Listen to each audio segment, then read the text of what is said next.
The theory of evolution states that through small incremental changes over time, life arose on Earth, at first simple and gradually more complex. This process of natural selection enabled dinosaurs to become birds and, more controversially, simple primates to evolve into human beings. But is it really possible for life to arise from non-living matter? And if it did, was it possible for simple organisms swimming in a pool of early chemicals to eventually crawl out onto land, morphing over time into the vast diversity of life and civilization we see on Earth today? That's what we set out to uncover in this episode of Is That For Real? Perfect.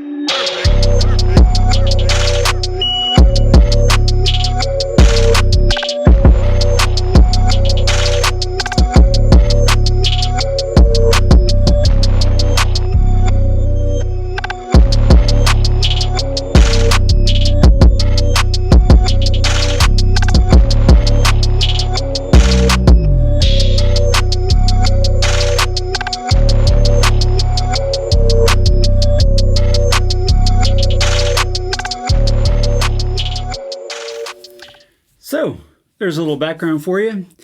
But is evolution for real? Or is it just scientists grasping at straws to try to disprove that there's a God? Because that's what creationists say, you know. What do you think, Diasiss? Do you believe in evolution? I believe that the parts of it that are observable, like adaptation, are absolutely true. Gotcha. So that's the Ken Ham perspective, right? Because he's the one who said that you've never seen it, so you can't say that it's actually a valid theory, right? Yeah. No observational evidence. Yeah. Keystone of science. Yeah. I get that. That makes sense.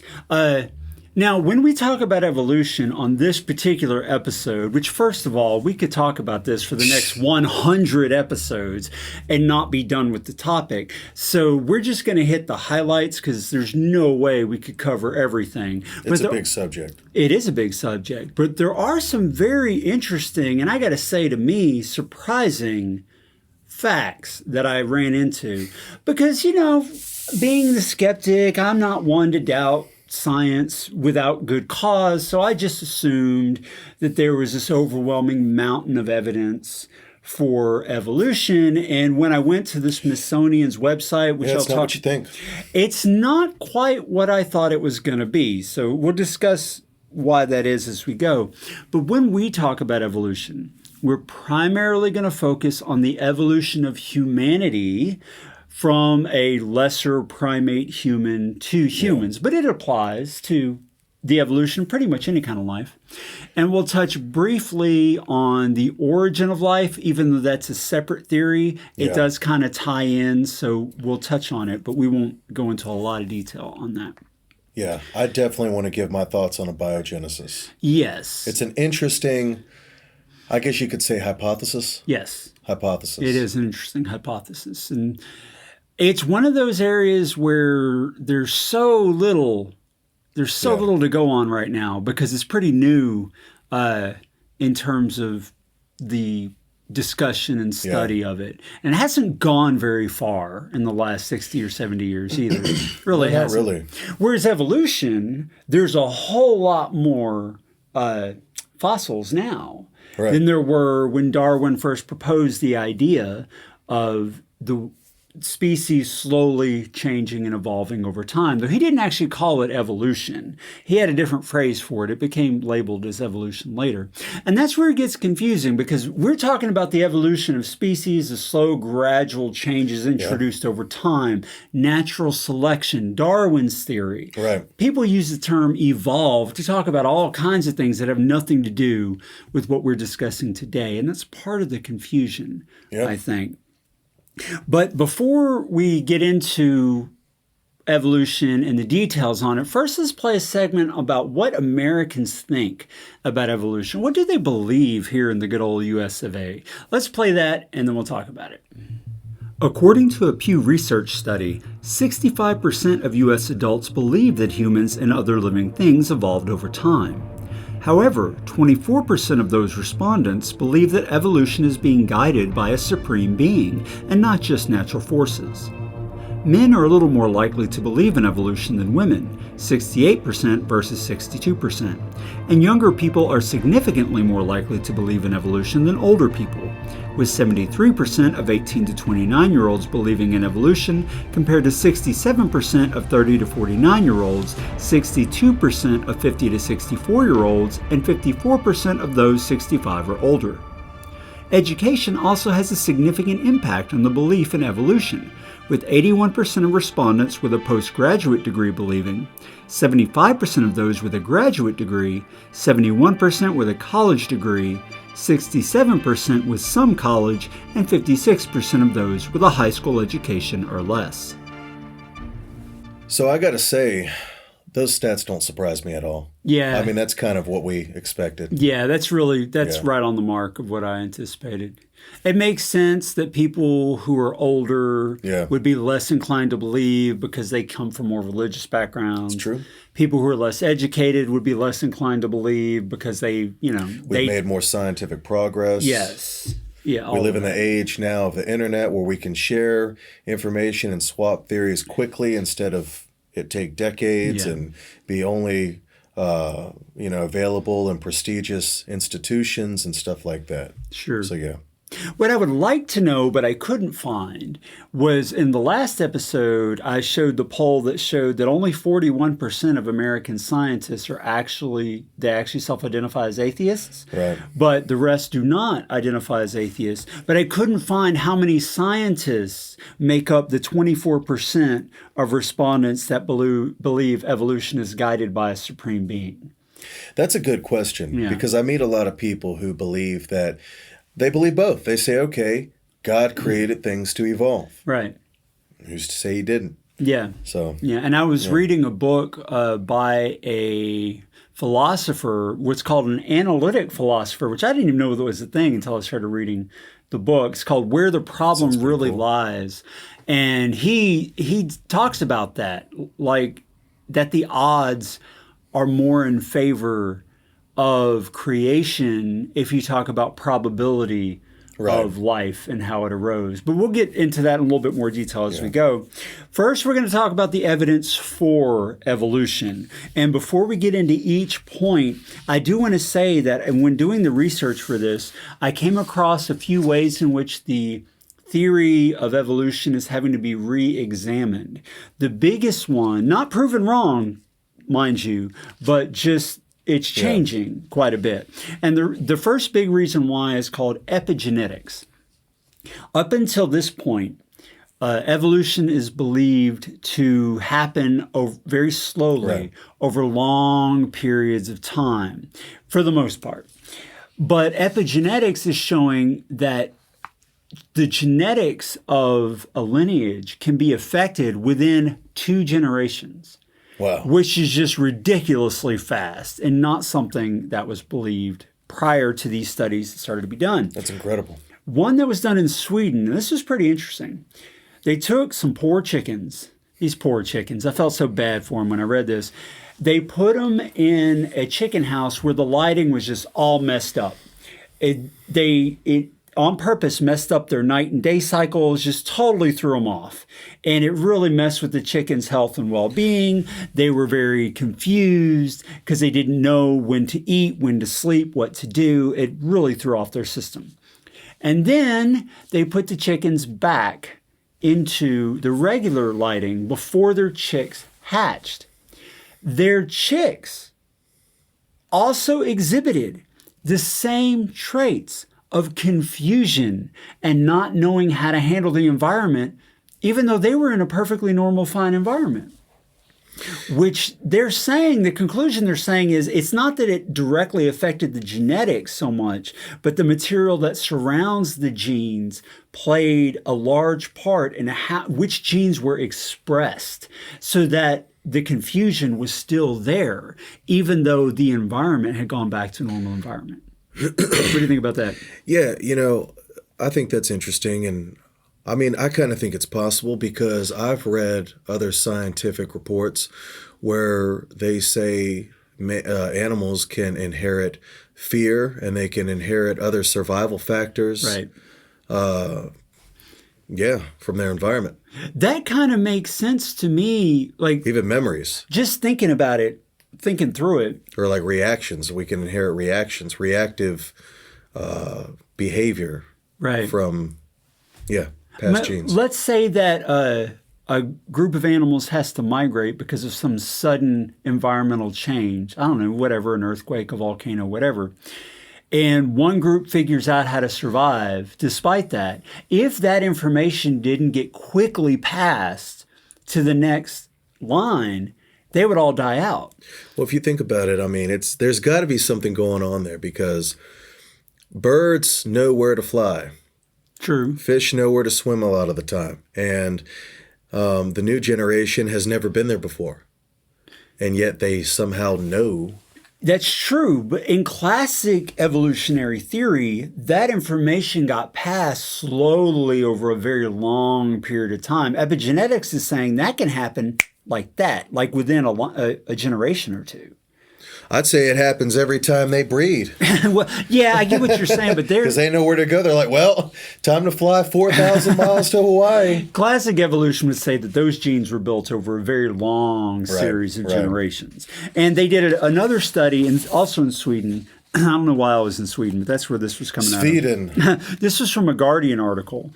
That one study from Sweden looked at lifespans in Norrbotten, the country's northernmost province, where harvests are usually sparse but occasionally overflowing, meaning that historically children sometimes grew up with wildly varying food intake from one year to the next. A single period of extreme overeating in the midst of the usual short supply, researchers found, could cause a man's grandsons to die an average of 32 years earlier than if his childhood food intake had been steadier. Your own eating patterns, this implies, may affect your grandchildren's lifespans years before your grandchildren or even your children are a twinkle in anybody's eye. That's interesting. And that goes against the traditional views of evolution. It doesn't disprove evolution. It just goes against the traditional views. And the article argues that they need to do some rethinking. And one of the things they talk about, and then we'll get into the list of evidence pro-evolution. Even though epigenetics is the most vivid reason the article says why popular understanding of evolution might need some revising, it's not the only one. I'll read this verbatim here, quote, "We've learned that huge portions of the human genome consist of viruses or virus-like materials, raising the notion that they got there through infection, meaning that natural selection acts not just on random mutations, but on new stuff that's introduced from elsewhere. Relatedly, there is growing evidence at the level of microbes of genes being transferred not just vertically from ancestors to parents to offspring, but also horizontally between organisms. The researchers Carl, and I'm not sure how to say it, Woese, and Nigel Goldenfield conclude that, on average, a bacterium may have obtained 10% of its genes from other organisms in its environment. And that really throws a wrench in the traditional understanding of evolution. Yeah, it does. Because Goldenfield later, he's quoted in New Scientist saying that it's natural to wonder if the very concept of an organism in isolation is still valid at this level. Because they're not really in isolation if they're pulling genes from other organisms in their environment. In natural selection, we all know the fittest win out over their rivals, but what if you can't establish clear boundaries between rivals in the first place? Right. Definitely. That's pretty neat. Yeah, some food for thought on why the traditional evolutionary model needs some pretty serious tweaks based on newer understandings. Yeah, that's fascinating. It is fascinating. But what evidence do we have for evolution? The most obvious is natural selection. I went to, when we lived in Charlotte, I went to I forget what it's called. There's a science museum there, and they have that cool Omnimax, with the humongous screen that they waste on scientific films. I'd like to watch Die Hard on a screen like that. Now, that would be... But, I watched Fish and Evolutionary Theory instead. Things blowing up on a screen that size would just be amazing. Yeah. But I watched this very interesting film. I got to say, it was interesting. and it was pitched as a story of people back in Darwin's day looking for proof or evidence of his theory. And the explanation that they give really makes sense. Let's say you're in a jungle, and the jungle's primary colors are brown and green, obviously. Right. And you have families of butterflies. One family's green, one family's brown, one family's red, one family's blue. Which butterflies are most likely to survive and escape predators? Obviously, the butterflies that blend in with the jungle. Makes sense. So the blue and the red are likely going to get killed off pretty quick. They're going to become the rare species. Yes, if they exist at all. They might go extinct, right? At least in that, encapsulated environment. But then the brown and the green, they're going to flourish, which means the genes responsible for creating brown and green butterflies are going to flourish. Yep. Therefore, nature has selected through the environment those butterflies for survival because they had a trait that in that environment made it easier for them to survive. And more likely to survive. So that's really all natural selection is. And that makes perfect logical sense. We were talking about this before we started filming. You see this all over the earth today in modern society. You see it in humans who adapt to their environments. In very cold areas, humans look different than they look in very hot climates. Animals are different. Social structures. Yes, everything, all of it. Some dogs are smaller depending on the environment they live in where there's fewer resources. And being a smaller dog, you're more likely to survive than in other areas where they're larger and hairier because they have to survive harsher conditions. Natural selection makes sense. So what do you think about that as far as evidence goes? I think it's very good evidence. That part, yes, I totally agree with. Yeah. And so far in my because talking... it's observable. Yeah, it's observable. In my talking to religious people throughout the decades, I've never found anyone who doubted that. Yeah. But they don't call that evolution. They call it adaptation. Right. It's just animals adapting to their environment. The difference comes when evolution says that same process that picked the butterflies is also capable of creating incredibly complex organisms like us. Right. Like human beings from much simpler primates. Right. Through an unguided, or that is to say, an unintelligent process. Right. And I had someone object to me once because I used the phrase random chance. He's like, no. Right. It's not random chance. And he was correct. It is a guided process, but it's not guided by some intelligence like God. People who believe in God would say is guiding it. It's guided by the environmental forces that push these changes. And that makes sense. Yeah. It makes sense for a lot of things. But can it prove that human beings evolved from simple primates? Now, I went to the Smithsonian's website because, hey, if you're going to go for evidence, where's the best stuff, right? The Smithsonian. So most of the information I got on the pro side did come from the Smithsonian. The Smithsonian website says, and I'll put a link to it in the video description because it's a fantastic interactive site. Yeah. Thousands of human fossils have enabled researchers and students to study the changes that occurred in brain and body size, locomotion, diet, and other aspects regarding the way of life of early human species over the past 6 million years. So that's the first line of evidence. Like there's an enormous amount of fossils, they say, that show these changes, what are known as transitional fossils. That I see Diasiss is getting irritated, and we'll talk about why.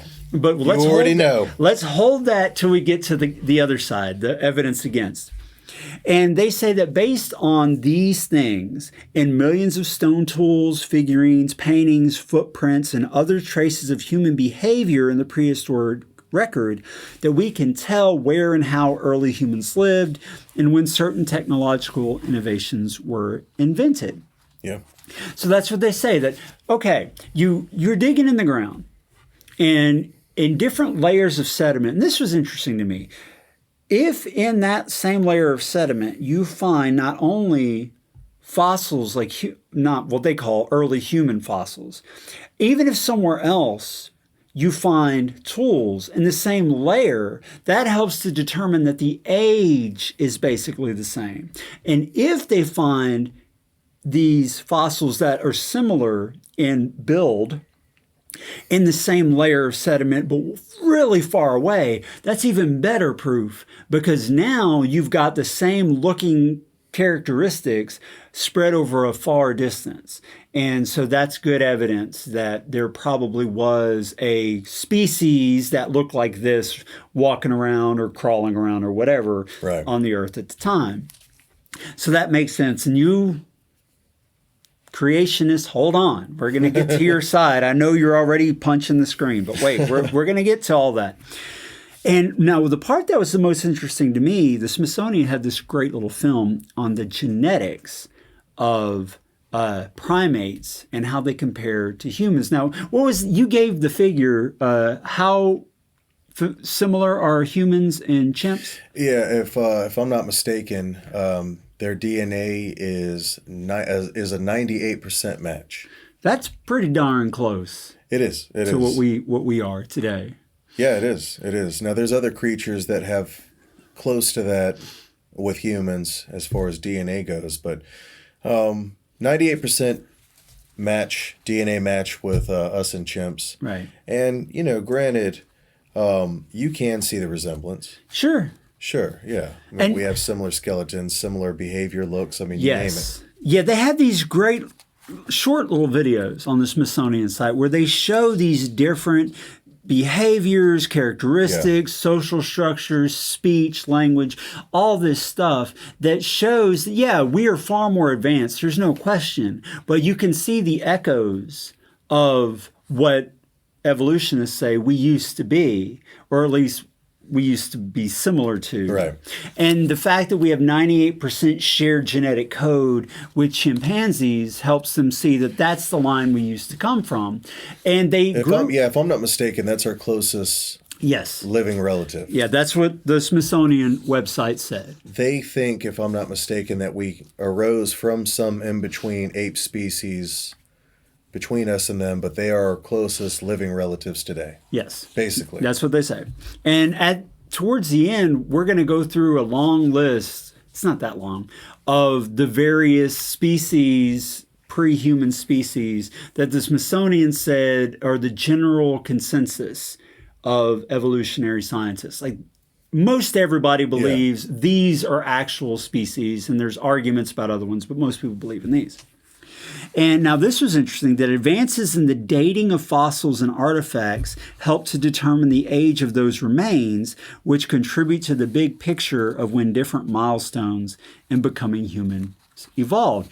Thus, they can tell that the Neanderthal was the first human or pre-human species to actually use symbolic ornamentation and bury their dead and things like that, because they can date those things that they find, even though the things that they find aren't biological. They might be metal. Right. They still can date it using these different methodologies.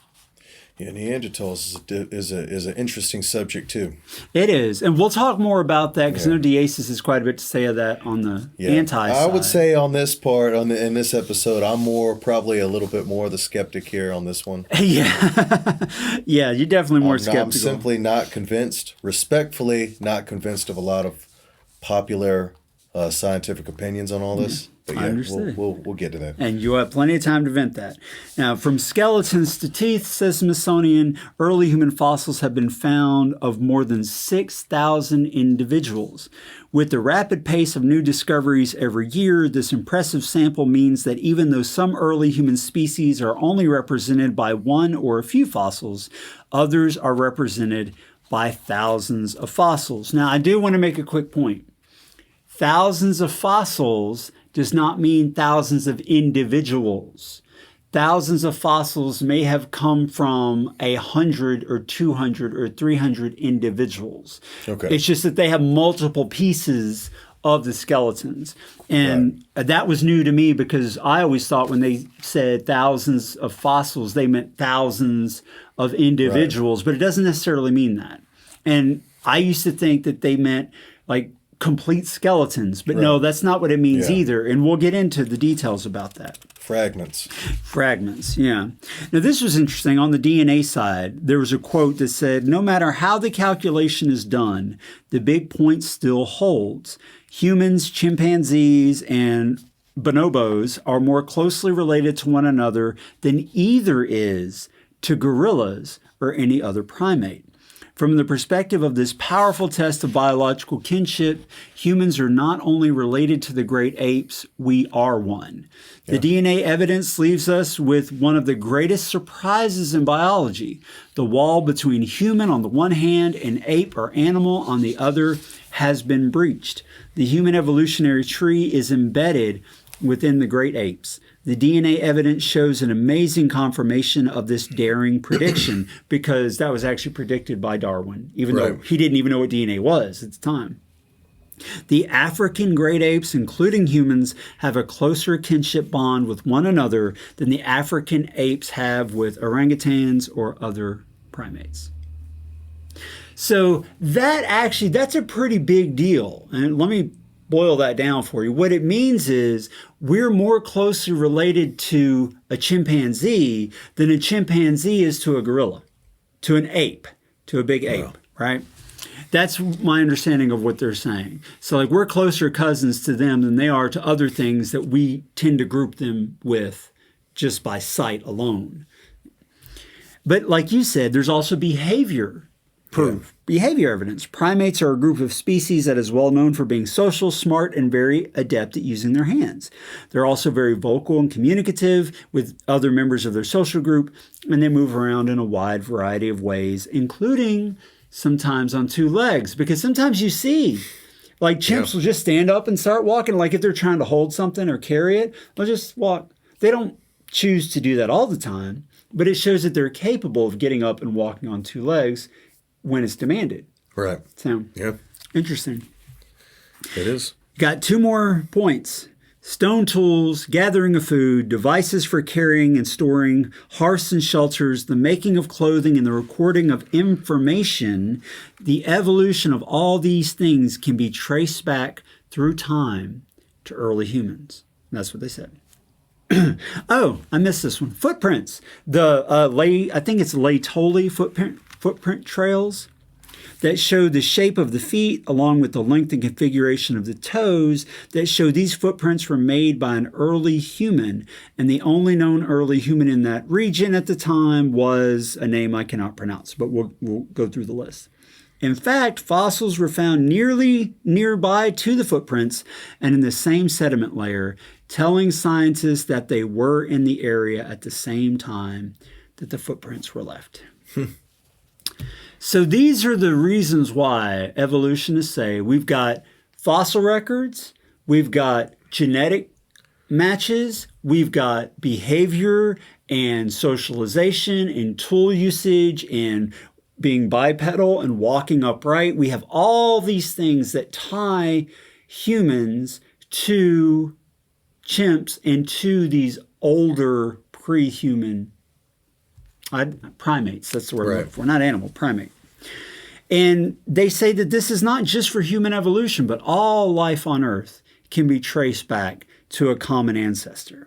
Transitional fossils, for example, provide plausible links between several groups of organisms, such as the bird you were saying. What was the name of that? Archaeopteryx. Yeah, the Archaeopteryx, linking birds and non-avian dinosaurs, or the Tiktaalik, linking fish and limbed amphibians.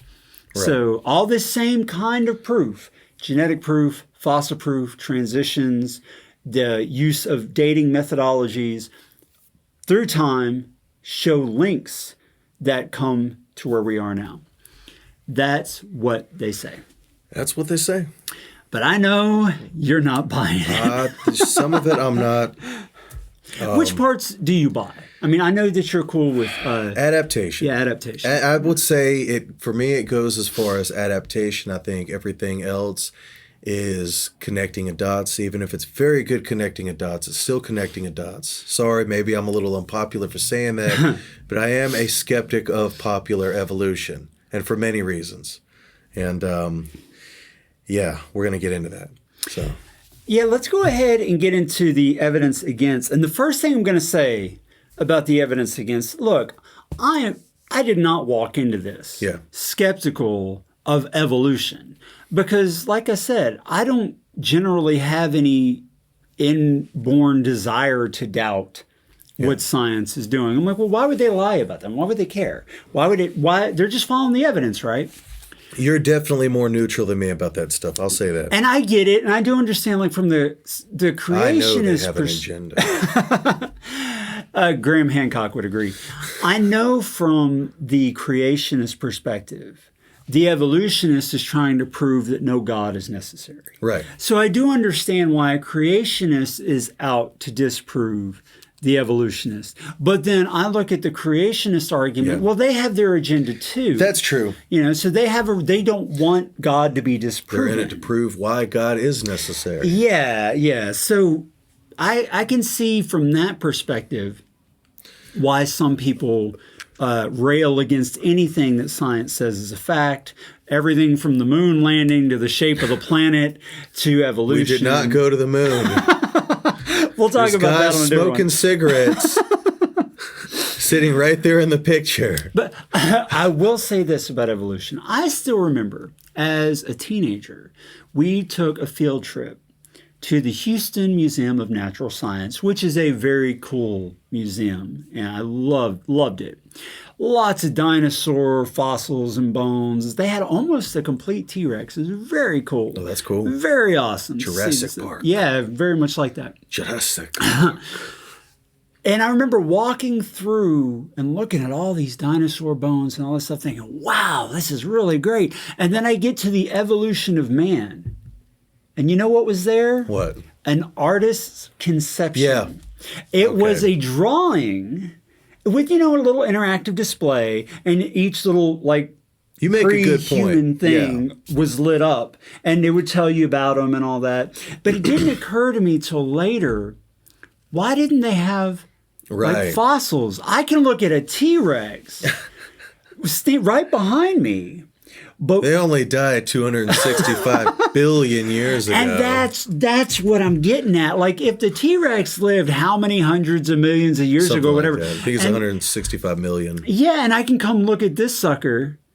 Where's all the fossils for the pre-human primates? Exactly. Where are they? And it didn't occur to me. This is where I'm skeptical. So when I went to the Smithsonian, I was like, I know they're going to have this long list of all these fossils that are they prove this without question. Because you might even have some Nephilim there. I had no reason to doubt the science behind it because I generally trust that science is trying their best, as fallible as human beings are, that they're trying their best to get to the truth of the matter. And of course, what's the word? I don't like to use the word agenda, but we have our own worldview, and we've talked about before, that gets in the way sometimes. It happens. Either way, creationist side, evolutionist side, we tend to look for the information that supports our worldview. Yes, very much. To give it credit. Yeah. It's hard. I think it's hard for people to generally be just honest and neutral. Right. Just comfortably sitting in the middle. Whatever side is proven, fine. So I definitely expected some confirmation bias when I was reading through the Smithsonian website. Right. But I thought the confirmation bias would be based on this massive amount of fossil evidence. Right. And it's just not. I made a list of, I think it's the 20 pre-human primates that the Smithsonian said are generally agreed upon to be the early species. And even though they weren't sure which ones were directly in the line of Homo sapiens as far as the genealogy or whatever, that they represented the evolutionary steps towards what we are today. And it's based on, let me just throw some examples out. 9 skulls Based on 9 skulls, they believe there is this entirely different species. We found a civilization. Let's just run through them. That was 6 to 7 million years ago. 6 to 7, not 67. 6 to 7 million years ago. 9 skulls. But I can go see a 165 million year old T-Rex. So that's I think they found at least 50 of them. And that bothered me when I saw that. So you're basing this on 9 skulls? That's all you got? Then the next one, 5.8 to 6.2 million years, fossils from 5 individuals. 5.2 to 5.8 million years ago, a few post-cranial bones and sets of teeth. 4.4 million years ago, 1 partial skeleton. 3.8 to 4.2 million years ago, an arm bone, numerous teeth and fragments, other fossils at nearby sites with similar dating. Keep in mind, each one of these I'm listing, they have said is an entirely different species based on just a couple of bones. And that really surprised me. Now, the big one, you do get a big one. Lucy, and I'm not going to try to pronounce the scientific name for Lucy, but you know the famous, I'll show the picture. Oh, yeah. Famous skeleton of Lucy. Everybody knows about Lucy. Yeah. Lucy's species, which was supposed to be from 2.95 to 3.85 million years ago, meaning that they were alive during that span. Right.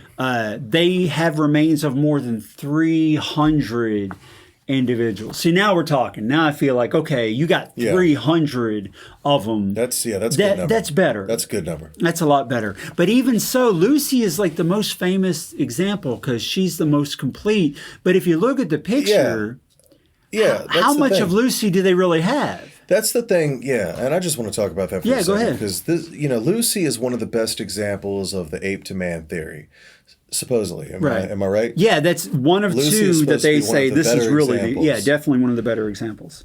Now, if you look at the models and mock-ups of Lucy, and even the artist rendition of Lucy's skeleton, it looks great. Yeah, it really does.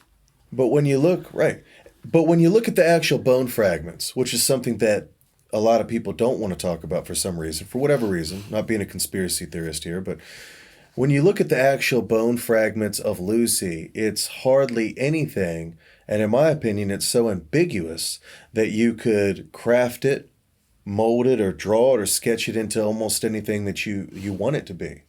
It's very ambiguous. Yeah, I'm definitely more skeptical about the artist's conception of what like Lucy looked like, because I'm like, how do you know where the hair was? How do you know what color the skin was? How do you know what the eyes looked like?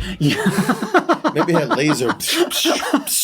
Like, you can't know that. I mean, she might have had freaking laser beams for eyes. I do understand that there is science behind understanding like contours on the face based on the skull. That makes sense to me. But the coloring, the hair, the eyes, you can't possibly know. I wonder how things. from such a small amount of very deformed bone fragments. I just wonder, how did they get that? How did they get that rendition? Yeah. If that's one of the better examples. I mean, I'm just, like I said, I'm not trying to push either opinion. I know this is a controversial topic, and I'm not really pushing for religion or evolution either way. I'm very agnostic and very neutral. I tend to just kind of, like John here, hang on to what I know and what I can see. Yeah, what do the facts say? Yeah. Right? But the bone fragments for Lucy are, my opinion, a little sketchy. I expected better. Yeah, I really did. Going through the Smithsonian, I really thought that they had thousands of like full, complete skeletons and all, but they don't. Because all the years that I had been looking at Lucy's skeleton, I was actually looking at an artist rendition of what they think it supposedly looks like based on the fragments. But then you actually look at the actual fragments, like, wait a minute, what the hell? Yeah, and that's one of the things. I could draw this into anything I want. That was one of the things I didn't realize as a teenager walking through the Houston Museum of Natural Science is the actual bones are one color. Yeah. The molds that they make of what they think There's the like other bones here, were like, a dot there. are another color. Yeah. And so, and I get why they do that because they want to kind of get an idea of completeness, but you're sort of guessing at a lot of that stuff because you don't know. I think they are. And I certainly see now, looking at all the fossil records that the Smithsonian presents, why some creationists have a serious problem with what they call the evidence of the fossil record. I do get it. I don't agree. I think that there's definitely transitional information and material, but I do admit that it kind of looks like you got 6 pieces of a 1,500 piece jigsaw puzzle and you're trying to tell people what the picture is. And it's like we were talking about earlier, it's not like they have 6 pieces in the same spot of the puzzle where you could say, oh yeah, I can kind of tell what this part is. No, they have a piece here, a piece here, a piece here, a piece. And you're trying to tell me what the full picture looks like. It's very ambiguous. The fossil record to me is very interesting. I mean, because in the fossil record, you do have some animals that look identical to how they looked in prehistoric times. And then you have a lot of theorists who, will stress here's how this intermediate species looked, and this is what created this species today. But you don't really find a lot of intermediates, and you don't really find a lot of in my opinion, you don't find a lot of great examples of intermediates. And granted, maybe there's not a lot of fossils of a lot of creatures in general, but I feel like that's especially true with intermediate species or transitional fossils. Yeah, if we have the 50 T-Rexes, why don't we have 50 of these other much younger supposed pre-human fossils or whatever, right? Yeah, since we're talking about the fossil record, I want to talk about Archaeopteryx for a minute. Archaeopteryx is another really controversial one. And Archaeopteryx is supposedly a very good missing link between the reptile to bird theory. Okay, so let's just say all of this is true. Let's say that evolution, as we understand it in theory to be, is completely true. I still feel like the physical evidence for it is greatly lacking. Gotcha. Because they can't explain how they grew to have feathers if they were supposedly reptiles. And if they were supposedly reptiles, then they were cold-blooded. Now, we don't know what the dinosaurs were, but a lot of people equate them to being related to reptiles. Okay, fine. So if the reptiles are related, they're not reptiles, but if they're related to reptiles, then likely they were cold-blooded. And the Archaeopteryx has feathers. Birds are warm-blooded. And they have a lot of theories for this too, but still nothing rock hard. Haha. Nothing like fossil rock hard as to the mechanisms or a really good 1, 2, 3 explanation of how that kind of adaptation or macroevolution, as they call it, took place. And this is why I'm a respectful skeptic. Like I said, I'm not shooting either theory down. I'm not shooting creationism down. I'm not shooting evolution down. I'm saying this is why I believe this. This is why I'm not yet convinced of this. Right. Well, that makes sense. And I get it. I do get it. I really did expect to find a lot more fossil evidence being presented for the transitions between the various stages of primate to human than the Smithsonian actually shows. And I double-checked a lot of this. Like if you go to Wikipedia and you look up any of the technical names of these particular species, Wikipedia is great because it lists every fossil discovery, where it was from, how many pieces, what parts were found. And I double-checked that on a lot of these because I thought, surely there's more than just, like this one, the next one in line here, 3.5 million years ago, a single skull. Right. I'm like, oh, come on, there's got to be more than that. So I go and I double-check it. Nope, there's one skull. That's it for this Kenyanthropus Platyops, whatever. And then it says, I have to get, they admit on Smithsonian site, very little is known about this particular species. I could be wrong here. Getting back to Archaeopteryx, because I forgot to put this one in here. Okay, so one of the best examples of Archaeopteryx, and quote me out here if I'm wrong, was proven a forgery. Oh. If I'm not mistaken, there was one example where they put feathers somehow in the fossil or forged it to try to make it look more bird-like.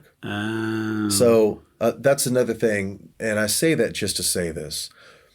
There are people that are agenda-based on both sides, so don't think it's just the creationists who are agenda-based, because I honestly, and this is my honest opinion, I think that sometimes A lot of the ones who are pro-evolution might be agenda-based too. And maybe that could be for funding. That could be because they want to discredit the Bible or religious people because maybe they don't like the abuse that's happened for thousands of years. I mean, who knows, whatever. But there are some notable forgeries in evolutionary discovery too. Yeah. Which you would not That's expect true. from a group that supposedly is not agenda-based and has nothing to gain. Piltdown Man probably being the most famous Yeah. of the forgeries. That was just if you have all the evidence you need, why do you have to create forgeries? But I will also say If it's true, why do you have to make it? that is true, and I get the argument, but I would also be the first to say that Same with Lucy. just because some people Yeah. are creating forgeries for the sake of their own name or Yeah. whatever doesn't mean everybody's lying. That's true. You know, That's so true. there's that too. But I do On get both sides. if there's an abundance, there would be less need Right. to create forgeries. I do get that. Yeah. All right, so let's keep running through this list. Okay, the next one, 2.1 to 3.3 million years. They've got a spine, a pelvis, a femur, some foot bones, shoulder and hand bones, and a couple of skulls. 2.3 to 2.7 million years, a toothless partial mandible, and a fossilized cranium. That's it. 2.5 million years. They say right on the site, this species is not well documented. At least they're honest. Yeah, they're honest about I that. respect intellectual honesty. Yeah. I mean, this is a Smithsonian, so they are Yeah. saying when they don't have much, they just say straight up on Yeah. the site, we don't have much. It's defined on the basis of one fossil cranium and 4 other skull fragments. Although a partial skeleton found nearby is usually included as part of the same sample. 1.4 to 2.4 million years, you've got a kid's jaw, cranial and hand bones, a thin-walled cranium with a couple of teeth from a trampled skull. Right. You know, and that's how it runs all the way through. For most of them, until you get like one's better, like Homo erectus, they have 45 individuals. They've got remains from 45 individuals and thousands of tools. But most of these remains were lost during World War II, with the exception of 2 postcranial elements that were discovered in China in 1951. Wow. And 4 human teeth. So right away, I'm like, oh man, because that means the creationists are going to say, Right. you're making all that up. Yep. You know, what is it? Show me the body. What's Yeah. the Latin phrase for that? We were talking about it the other day. Yep. I forget how. Yeah, it goes, but anyway, yeah. in U.S. law, you know, show me the body. But you can't because they were supposedly lost or stolen or whatever. How convenient. The next one, that's 1.2 to 1.8 million Very years ago. interesting. 2 skulls, just 2 skulls. 50 to 100,000 years ago, an almost complete skull and partial skeleton that include the legs, hands, feet, part of her pelvis, and other fragments. So that one's better because it's a much more complete skeleton. I think it was interesting what the Smithsonian said about Neanderthals. And I don't remember the exact article, but in the Smithsonian, it also says that we could breed.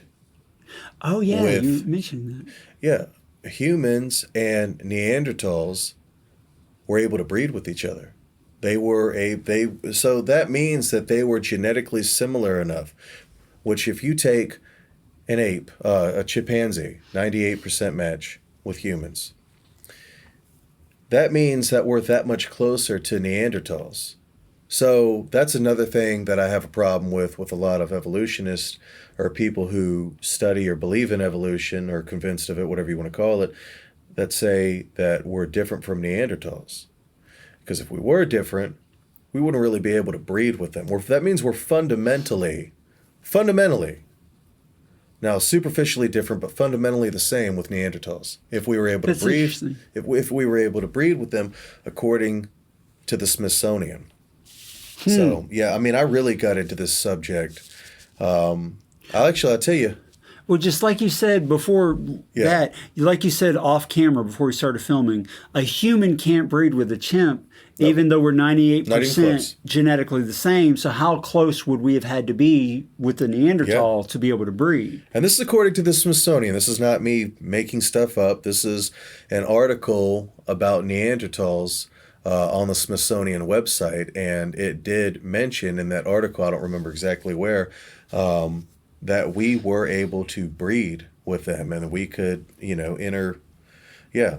That's interesting. Yeah, I got into all of this after my departure from Christianity and after, my departure from, I guess you could say, mainstream creationism. It sent me into this spiral of trying to find answers. So I started looking up evolution. And of course, being a creationist at the time, whereas now I'm more neutral, I'm more agnostic, but being a creationist at the time, I would look for anything that would support my view, like we were talking about, that would support and uphold my view on creationism. And so I remember looking that up and arguing with, people who were pro-evolution about it and just debating the hell out of it. But yeah, I mean, I honestly think that there are decent arguments on both sides, even still as an agnostic and somebody who's fairly neutral. I think both sides have some pretty good arguments, and I don't really deny either. Although I will say that I think that both sides have some kind of ridiculous arguments in them too. Gotcha. Yeah. Gotcha. Yeah, there's definitely some serious stretching going on. Yeah. On both sides. And in fact, Richard Dawkins had a really good argument pro that I like Richard Dawkins. I don't like agree him. with him all the time, but I think he's awesome. I like him and I respect him, but I think he's too harsh with people really who believe.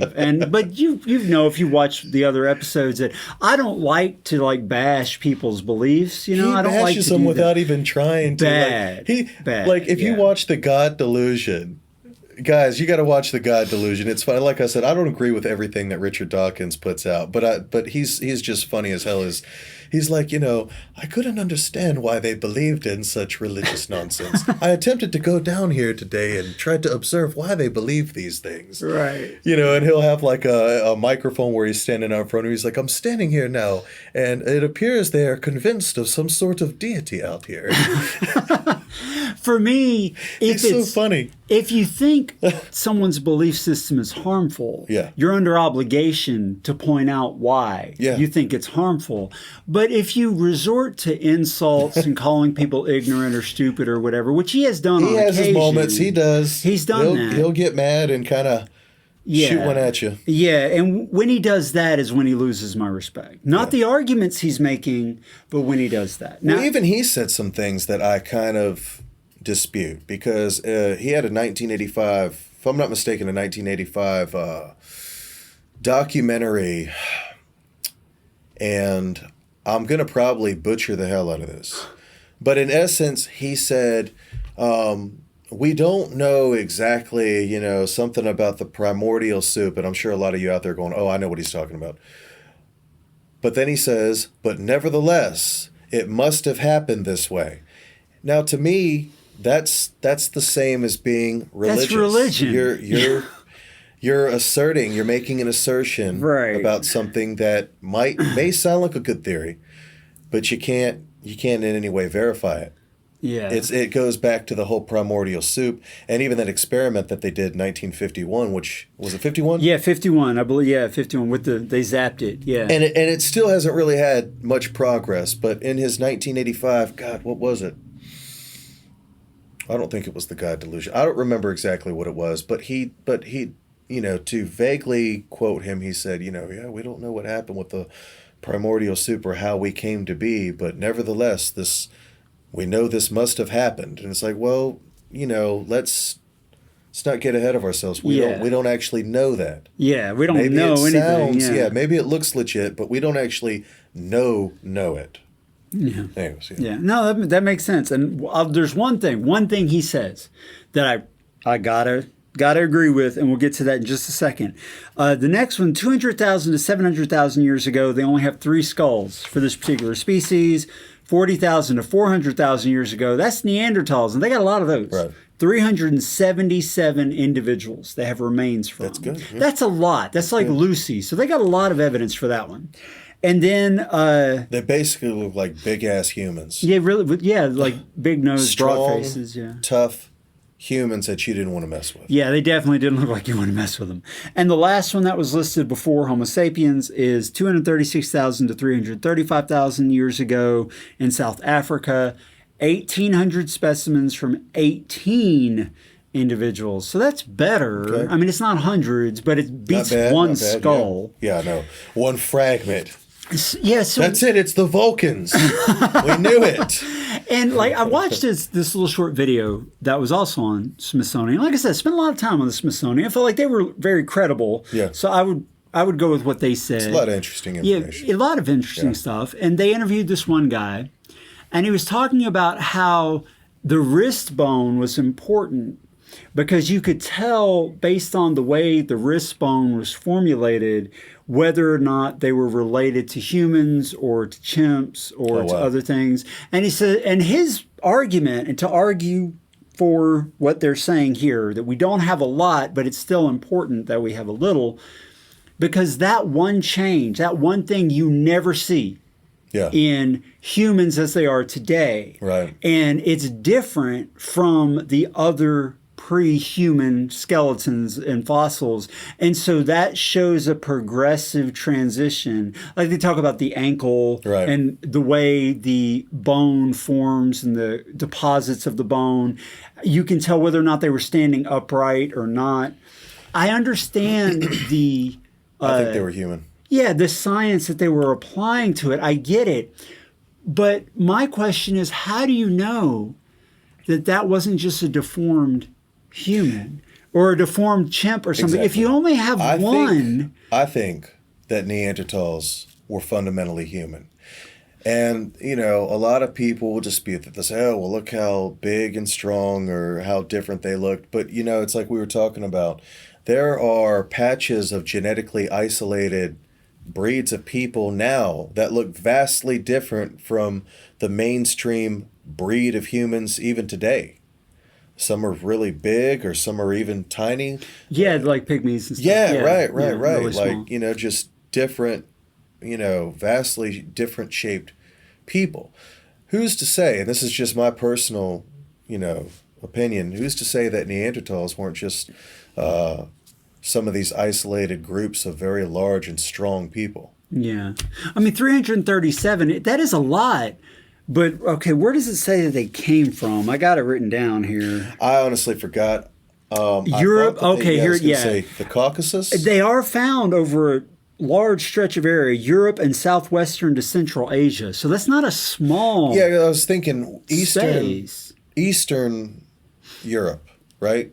Like Eastern Europe and like you said, Asia. Yeah, southwestern and Central Asia. Yeah. So that's a lot of landmass that they're finding the similar skeletons and remains from.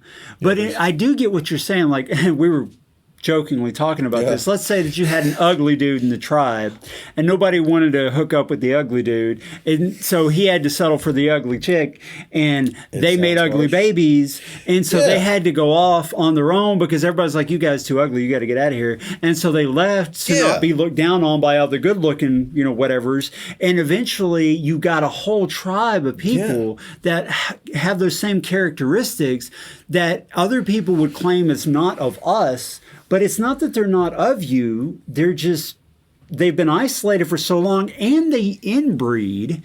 And that makes it worse. And if you don't think inbreeding affects what kids look like, you've never lived in rural Louisiana. Because I lived in rural Louisiana and there's like kissing cousins and stuff going on down there. Kissing cousins. And let me tell you, they would produce some children that I broke my heart. Yeah. And they were mentally underdeveloped. A lot of problems with having babies with your cousin. Don't do it. You know, some people would look at that, let's say millions of years from now, hundreds of thousands of years from now, whatever, people discover us. Yeah. They would think that those humans probably lived on a different time scale. Yeah. They'd be like, oh, this race of human beings or whatever must have been vastly different from the species that existed after it. It's like, no, wait a minute. We knew them. You know, we would see them every day. No, we lived in the same time frame. Yeah, they were just having children with their cousin. Exactly. And then carbon dating is not always accurate either, and sometimes we're going to get to that too. Yeah, I've got a whole little section on that. You'll have certain things or objects or fossils that are in between different layers. Yeah. So the last thing I want to say about the cousins is that very much like you were talking about, the groups being in isolation. Yeah. In rural Louisiana, genetically isolated. You had entire like little towns. Yeah. They weren't officially towns, but they were known as, like, this is where all the cousins live that have babies with each other. You knew that living there. They were isolated in that sense. So I could see, especially before civilization, Right. before cities. Humans were more genetically isolated in general than anyways because of a lack of transportation. Yeah. I mean, even the Bible talks about people marrying like their half-sister and stuff. You know? Where'd you go back then? Or what did you ride around transportation-wise back then? You had horses or you walked. Where did Cain get his wife, right? That was, you remember that? Exactly. That very interesting. Uh-oh. Yeah. Maybe he was a Neanderthal. There you go. Okay, so I do want to talk about radiocarbon dating because that popped up years ago. I read a book by the now famous Graham Hancock. Then he was infamous. Now he's much more respected than he was back then, because this was like 25 years ago, I think it was. Fingerprint of the Gods was the name of the book. Fascinating read. And on his website, he discusses the problems with radiocarbon dating. And I'm not going to go into a lot of detail about it because it's a lot of technical stuff. But the bottom line is there's a certain amount of radiocarbon in the atmosphere and there's a certain amount of regular carbon. And radiocarbon is radioactive, so it has what's called a half-life. And all that means is after the number is 5,568 years, after that amount of time, you have half the amount of radiocarbon as you used to have. But you still have the same amount of carbon because carbon isn't radioactive, so it doesn't break down. So after 5,568 years, you're going to have half, and another however many of those years, you're going to have another half, and another half, and another half. So a long-ass time. A long-ass time. And so you can measure the amount of radiocarbon in comparison to the amount of regular carbon and say, oh, well, this bone must be 100,000 years old or whatever. That's how it works. Yeah. But Graham Hancock, John Hancock, same signature, same. May as well. He did a lot of things. He did a lot of stuff. He signed the Declaration of Independence. He was a hell of a guy. And wrote this amazing book, somehow managing to live for hundreds of years. Right. But the point is, he talked about tree rings, that we have evidence from tree rings going back 8,000 years that shows that the amount of radiocarbon in the atmosphere has changed over time. So the only way radiocarbon dating works is if the ratio of carbon to radiocarbon has never changed. But it has, kind of a lot. And it does. And so the reality is that you can't really use radiocarbon dating, according to this, for anything older than about 4,000 years. But even on the Smithsonian site, they said that archaeologists still use it to date stuff that's more than 250,000 years old. Which, if that's true, it's got to be completely wrong because the ratio's all wrong. And so that's a problem. Yeah, that is a problem. Now, to be fair, they're not dating the millions and millions of year old stuff using radiocarbon, though. They're using other ways to date that because even, they know radiocarbon doesn't work that far back. But that really surprised me. And I want to talk about, whenever we get a second, about why, because I want to represent the creationist view correctly here, and I want to talk a little bit about why creationists believe what they believe. Okay. If that's okay. Yeah, no time like the present. Yeah, go after it. So, for a lot of people who haven't studied the Bible, who run across creationists who believe that God created things the way that he created them and how it's evident today, I just want to talk a little bit about it briefly as to why they believe it. So if you look at Genesis chapter 1, this is the creationist, the general creationist view. Now it differs, in some groups, but the general consensus is that God created the earth in 6 consecutive days. Now, some people say that the word day in the Bible, and the term day in the Bible is not always day. Yeah. It's time period. It doesn't have to be a 24-hour day. Yeah. Even we do that. Like we might say, well, in my day, we don't mean like today, 24 hours. We mean just in my span of time. And they did the same thing in Hebrew. Right. And so the creationists believe that in God's days, the creative days where he was creating the universe, the earth, etc., because it says he created the heavens and the earth. I know it sounds ridiculous to some of you, but to give the creationists out here and people who believe in the Bible a fair chance, because they are the main opponents of popular evolution, I want to try to represent their side as accurately as I can as a former creationist myself. Sure. Third and fourth day. Is it third day? Fourth day. God created other creatures. And, it doesn't always describe these creatures in a sense that we know them to be today. Like, I think it says the monsters of the sea. Yeah, the great monsters of the sea. I remember that one. Yeah.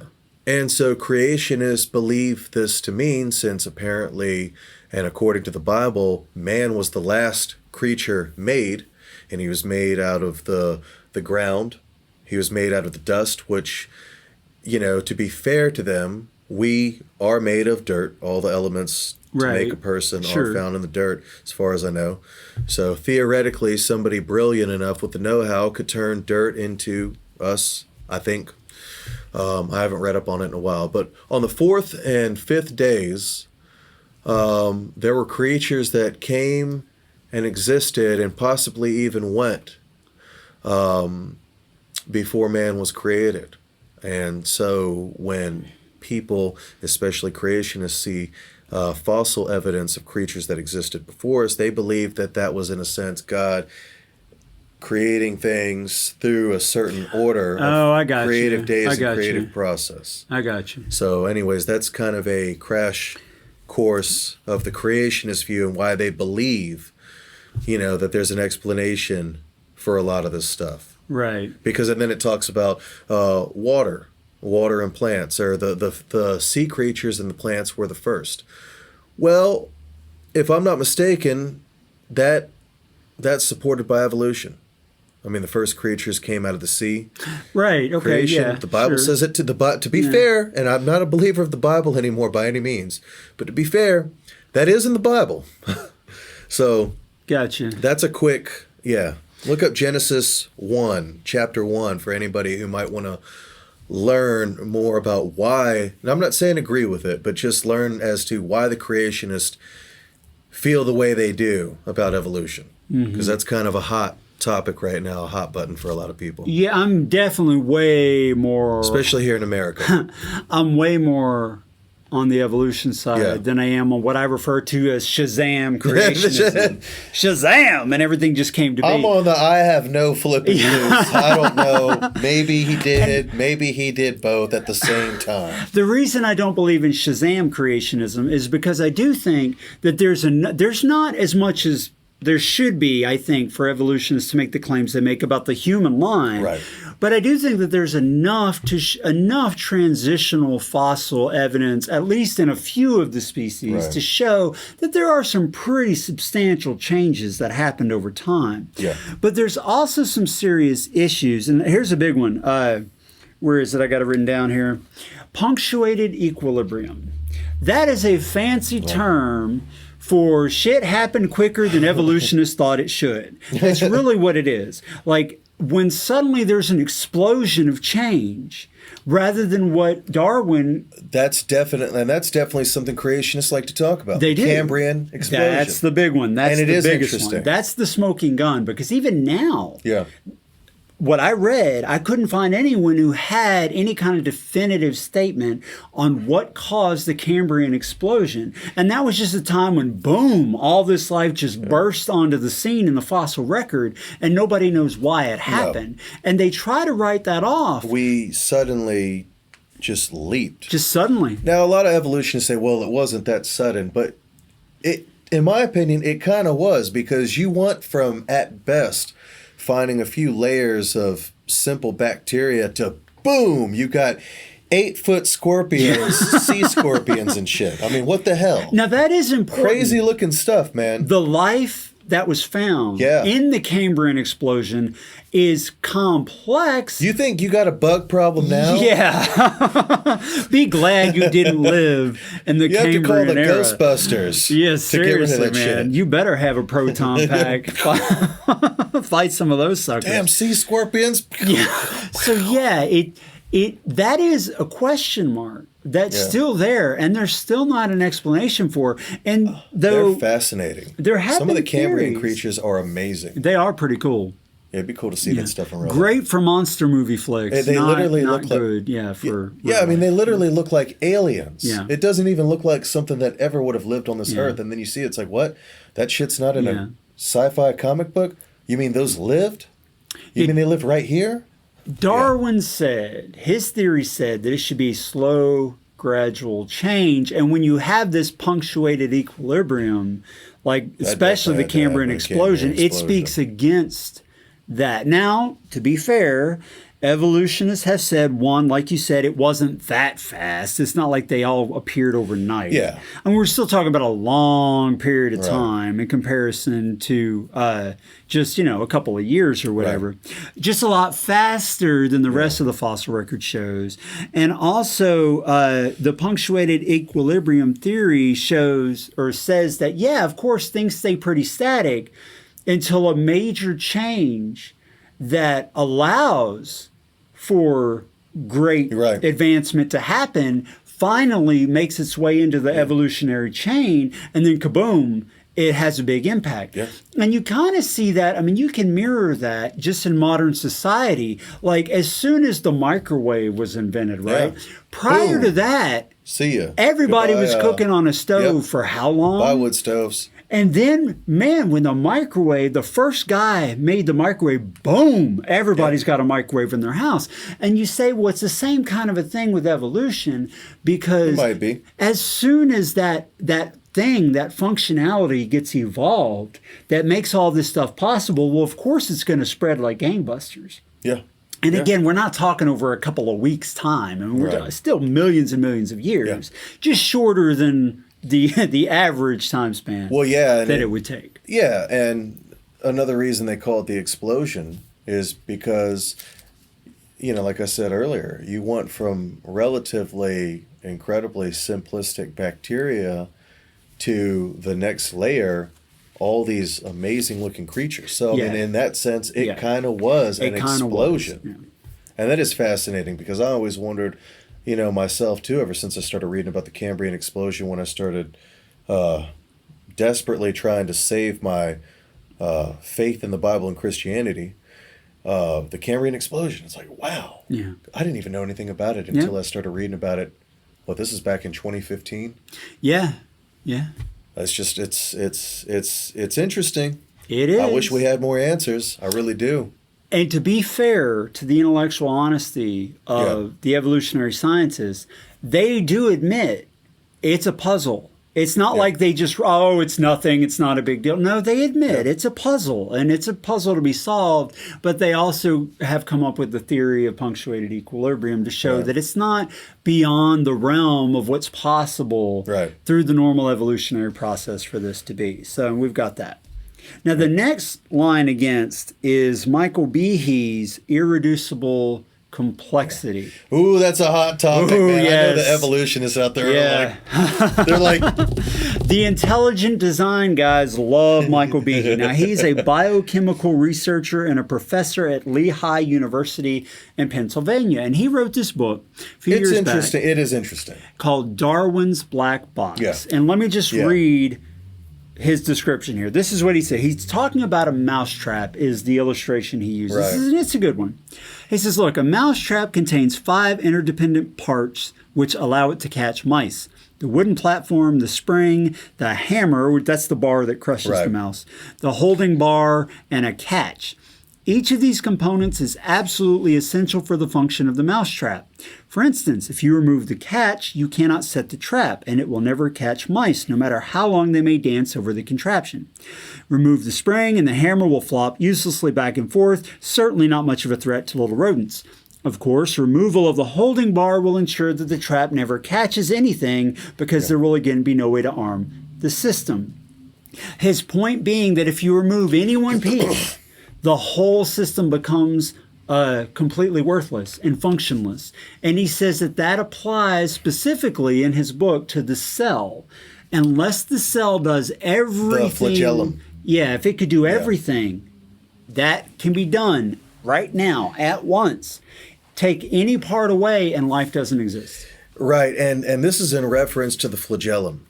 So I think, am I saying it right? The bacterial flagellum basically is a cell or bacteria that has a tail, and it uses its tail for propulsion. And his argument is this is ground zero. This creature could not have slowly evolved into what it is now. It had to have always existed the way that it is because of its irreducible complexity.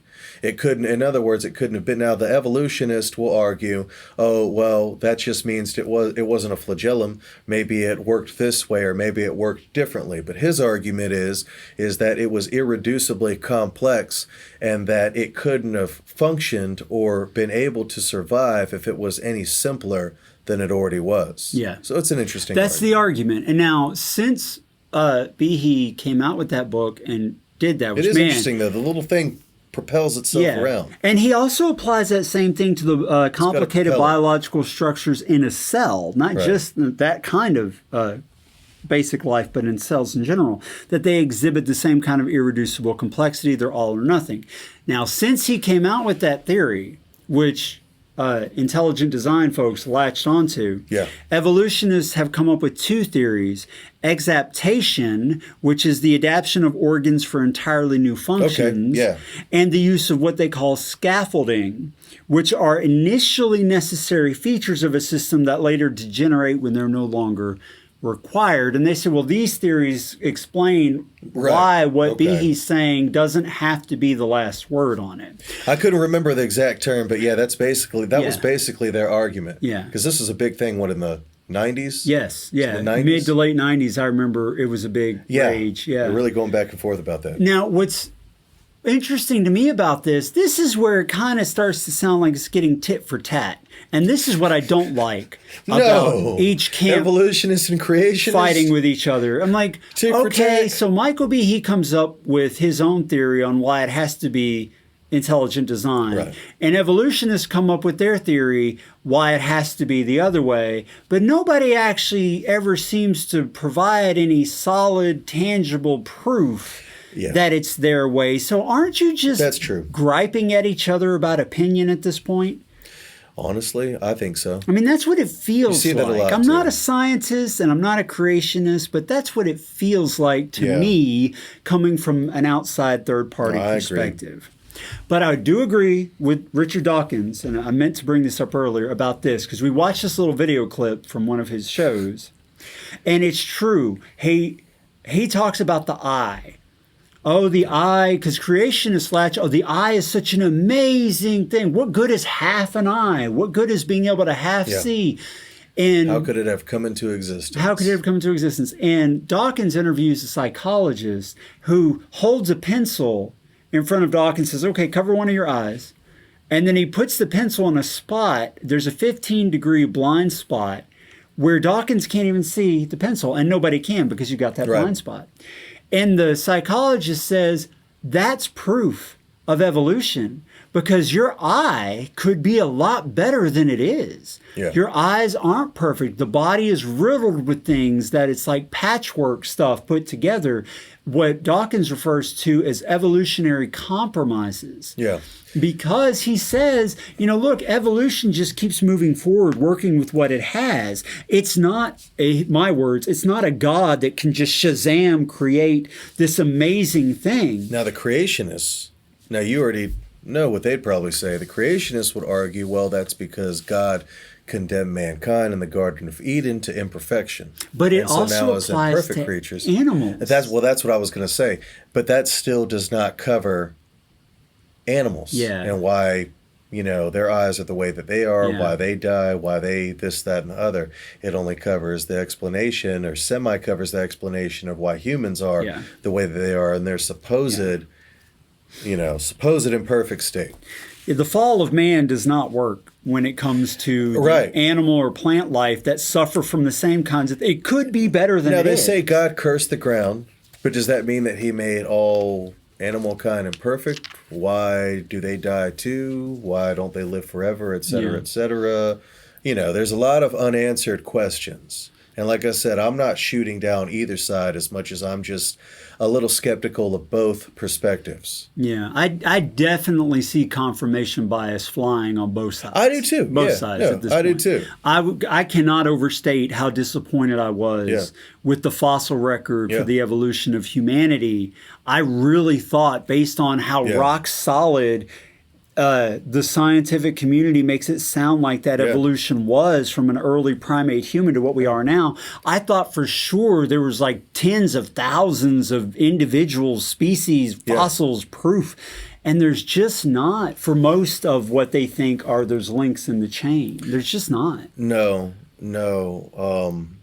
I'll take you, or I'll tell you about someone who I watch a lot of his work too. Aron Ra. I like Aron Ra, and he's got this cool ass Klingon style about him, but I feel like he's incredibly presumptuous too, because he'll say, well, nevertheless, we know it was this, this, and this. And, and basically if you believe any other way, well, it's because you're not accepting the truth, or, you're stupid, basically. Yeah, that bothers me about the new atheist movement. Every religious person Aron, if is you're stupid. watching, I like you. I just, sometimes I feel you're a little high and mighty with that opinion of yours. Yeah. But, all right, the last thing we'll cover just briefly, because it's not the theory of evolution, but it is somewhat related, is origin of life, abiogenesis. And we're just going to touch on this briefly, because this could have its whole own series of episodes. But it's important to me because abiogenesis basically is the claim that life arose from non-living matter. Yeah. And the hypothesis. It's a hypothesis, and I think it's far weaker than evolution.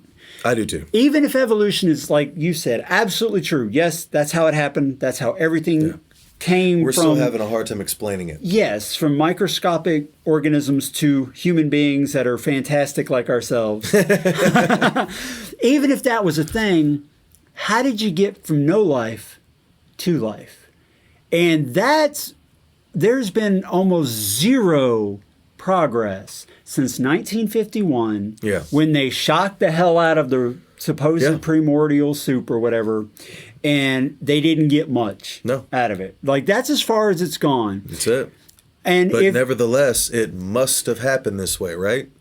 Yeah. This is where I'm a skeptic. I feel like the only person in the scientific community that's vocal, that's being really intellectually honest about how little people understand about abiogenesis and whether it's even possible, is Dr. James Tour. Now, to be fair, he's like a total Christian believer. But if you watch his, he's got a 23-minute video. I'll put a link to it down below. He says right up front, get any synthetic, organic chemist watch them, have them watch what I have to say. Ask him if there's anything I'm telling to you that is not true. And he just obliterates the idea that life could arise from non-living matter. And he makes a couple of statements that are very interesting about it. He says, one, we don't even know how to define life, let alone how to spark it to begin. Two, because of, he says, it's a misconception that science has the ability to create even the most basic form of life. And he's right about this. If you believe what you read in the media, it sounds like, oh yeah, scientists have done this in the lab. And he's like, no, they haven't, not even close. What he says is the reason why the general public thinks that they have done this is because of the projections of people who work in origin of life. He says they do one little thing, they extrapolate it out into this huge thing that it isn't, and they work with the press to ramp it up even more and to project as if they really know something they don't know. Yeah. And he says, and then the layperson's like, see, they understand, but they don't know shit. My word, not his, because I don't think he swears. And it says, and this will extend into other topics, and it yields a distrust of science. And what he's saying is you need to be honest about what we don't know and what we can't do. But they're not. They're, in his words, in his concept, they're dishonest about it, and that just pushes people's trust of science back. Yeah, the why is what I can't understand. And Dr. James Tour is a highly decorated, extremely educated, synthetic organic chemist with hundreds of patents. Says, he's if anybody a real knows, scientist. what to say about this, it's me. Yeah, I agree with one of the comments on that YouTube video. The guy was like, I only understood about half of what he said, but I definitely get the whole point. Right, yeah. Well, another thing I want to mention about abiogenesis, basically, some of the theory of it is that you have these self-replicating molecules. And these self-replicating molecules, which we can't even prove that even existed, gave rise to basically RNA and then DNA and all this stuff. But we can't even prove the whole self-replicating molecule thing. So even at the beginning, it just doesn't stack up from the very beginning, because if I've looked for it for years, and I've looked every source that I know of, looked at every source I know of, there is no self-replicating molecules out there that I know of. Gotcha. So, yeah. The point that he makes that hit home the most to me, because like I said, I only understood about 50% of the words he used. He says, look, let's say that nature, undirected, unguided, was able to create a small sample of something that might work to produce life. He says the problem is undirected, unintelligent nature didn't keep a lab notebook. It doesn't know how it got to where it is. It doesn't even know what it's working towards. It doesn't know anything. Right. And the problem is, because it doesn't know how it got there, it can't go back to the beginning like a chemist would to reproduce that entire chain of events to do it again and to create more. Right. And that, I'd never thought about that. I'm like, sure enough, yeah, it's great. It happened once, but how did it do it again? Because it would have to go back hundreds of millions of years and do the whole thing again and get the odds right again. Right. To keep the process going for there to be enough of it to survive at all. Simply put, this goes regardless of what you believe or put stock in, whether it's science, evolution, creation, whatever. Simply put, we don't know how life arose from non-life. Yeah. If that's even how it happened in the first place. And we're not scientists, so if I got anything wrong, my apologies. Oh, sure. If I misquoted anything or I'm talking out of my ass, my bad, sorry. But yeah.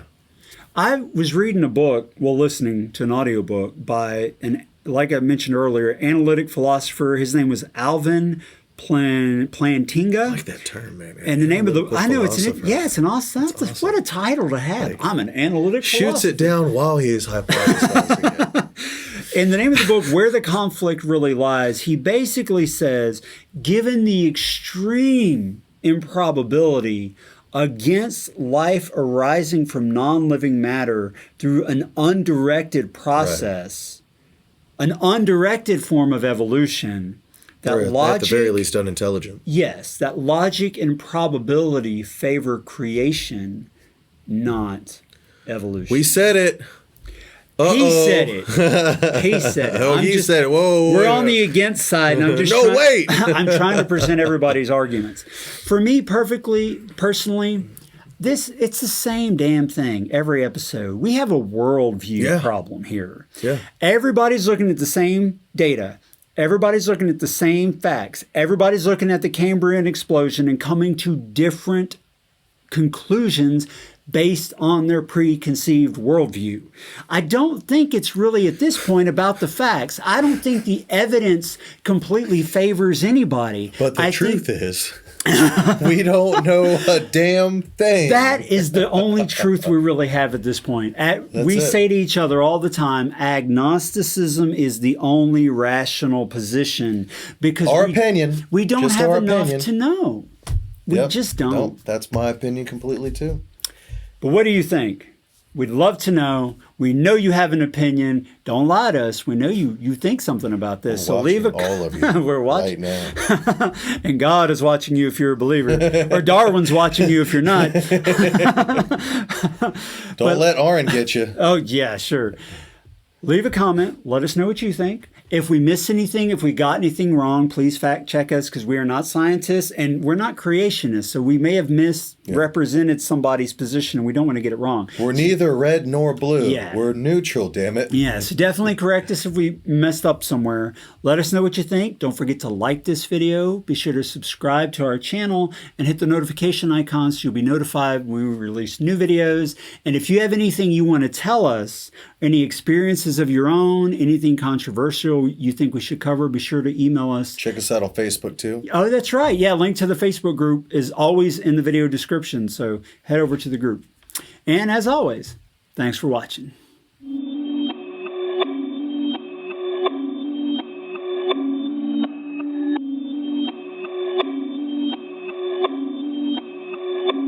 Perfect.